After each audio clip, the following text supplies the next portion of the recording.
Once upon a time, in a faraway land, there was a magnificent castle where a young prince lived. The prince was very handsome, but sadly, he was not kind. He was selfish and loved only himself. One cold winter night, a poor old beggar woman came to the castle asking for shelter from the storm. She had no money, so she offered the prince a single red rose as a gift. You dare approach my door looking like that! Get out of my sight! Suddenly, a bright light flashed. The old woman was actually a powerful enchantress in disguise. No, please, enchantress, have mercy. I didn't mean it, I swear. Please. She turned the handsome prince into a scary, hairy beast, so he would look as ugly as his heart. She left him the rose. If he could not learn to love, he would stay a beast forever. Many years later, in a sunny village nearby, lived a beautiful and kind girl named Belle. Belle was very special.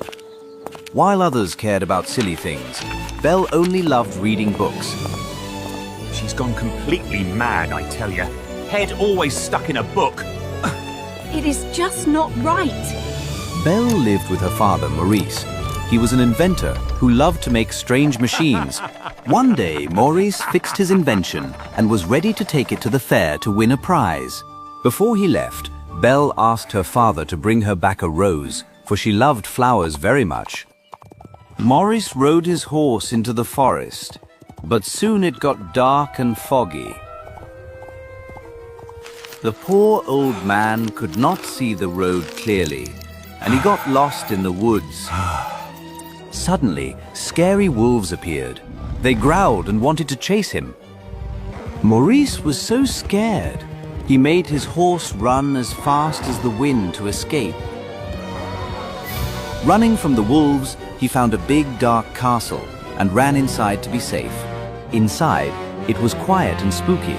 Maurice called out, but nobody answered. He didn't know that the furniture in this castle was magical and could talk. They watched him silently. Cold and tired, Maurice sat by the fire to warm his hands. But then, the beast appeared. He was huge and angry because a stranger was in his home. The beast roared loudly, terrifying poor Maurice. The mean beast grabbed Maurice and locked him up in a cold, dark dungeon tower.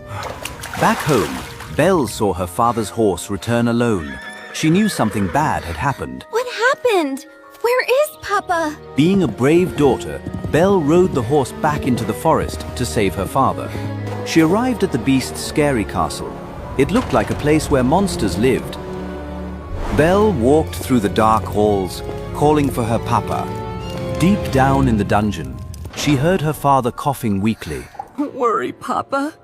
I won't leave you. I'm gonna get you out of here. Belle loved her father too much to leave him there alone. Suddenly, the beast stepped out of the shadows. He looked very scary. Please don't do this.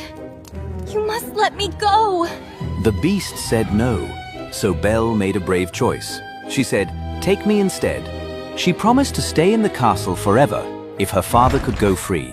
The beast was surprised by her kindness. He agreed and switched them. Maurice cried as he was sent away, leaving his dear daughter behind with the monster. Belle was now a prisoner. She sat in her room and cried because she missed her home. Don't cry, darling. Belle was amazed to see talking objects. They were actually the prince's servants under the spell. Lumiere the candlestick welcomed her warmly, making her feel a little less lonely. As days went by, Belle explored the castle. It was beautiful, but sad. The beast had told her never to go to the West Wing, but Belle was very curious. She went inside and found the magical red rose glowing in a glass jar. It was so beautiful that she reached out to touch it.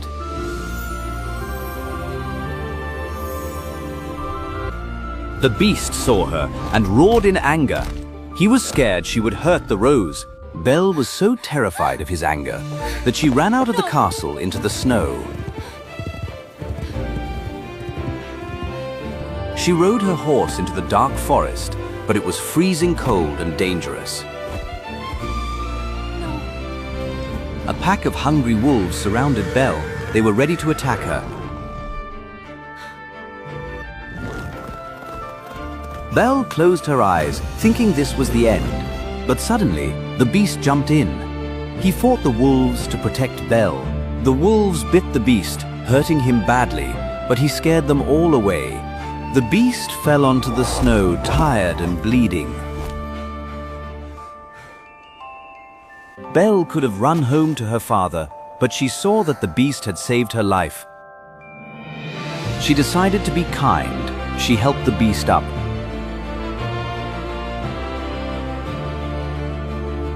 Together, they walked back to the castle. Belle began to see he wasn't just a monster. Belle gently cleaned the beast's wounds. She wasn't afraid anymore. Thank you. After that, they became friends. They fed the birds in the garden together. The beast wanted to make Belle happy, so he showed her his huge library filled with books. Belle clapped her hands with joy. It was the best gift she had ever received. The earliest maps often depicted sea serpents in uncharted waters, symbolizing the dangers that lay beyond. They played in the snow like happy children. The beast learned how to laugh again. He tried hard to eat politely with a spoon to impress Belle.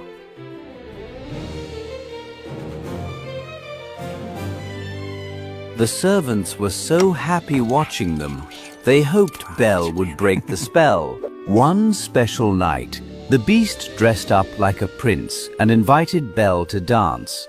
They danced beautifully across the floor. The beast was gentle and kind. Belle realized she was starting to love the beast for his good heart. But after the dance, the beast saw that Belle looked sad. He asked her why. Belle said she missed her father and was worried about him. Because the beast loved Belle, he gave her a magic mirror to see her father. In the mirror, Belle saw her poor father was sick and lost in the woods looking for her. The beast knew he had to set her free, even if it meant he would stay a beast forever. Belle, you are free now. Belle asked if he would be okay. The beast lied and said yes, just to make her go. He told her to keep the magic mirror so she could always remember him. Belle rode away quickly to save her father, leaving the sad castle behind. Up on the high tower, the beast watched her go and roared in great sadness. The servants were heartbroken too. They knew their time was running out. Belle found her father lying in the snow and woke him up. She brought him home and gave him medicine until he was better. Maurice was so happy to have his daughter back, but Belle was quiet. Belle missed the beast. She realized she loved him.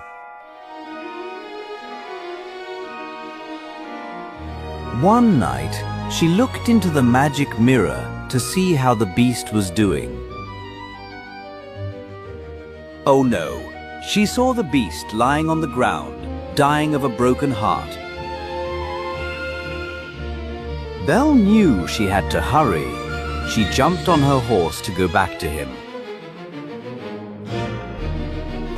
She rode through the storm, faster than ever before. "Hold on, beast," she cried. She arrived at the garden and found the beast lying still on the cold grass. Oh, please. Please don't leave me. I love you.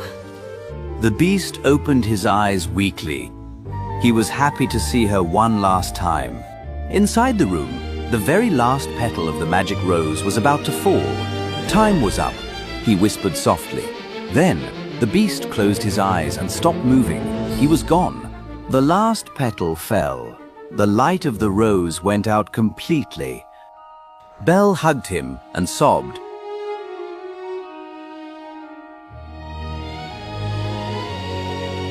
For a moment, everything was silent and sad.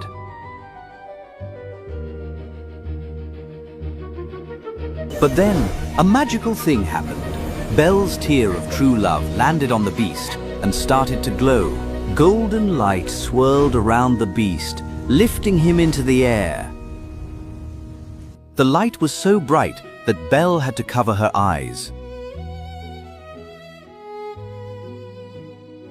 The magic spell was breaking. The ugly fur and claws disappeared.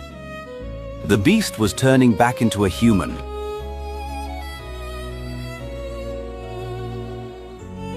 When the light faded, a handsome prince stood there, alive and well.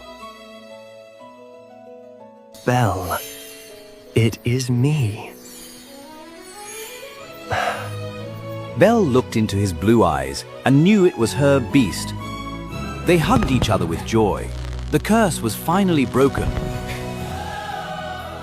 Inside the castle, Lumiere, the clock, and the teapot all turned back into happy people. Little Chip became a cute little boy again and ran to his mother. The next morning, the sun shone brightly on the castle. It was no longer dark and scary. Belle and the prince got married in a beautiful celebration. Everyone cheered. Belle's father, Maurice, was so proud of his brave daughter. The prince promised to always be kind and never selfish again. He thanked Belle for teaching him how to love.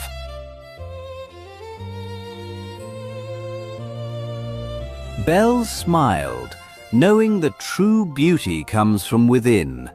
The garden was full of blooming red roses, brighter than ever.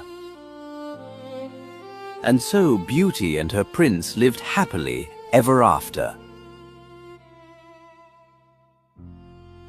The end.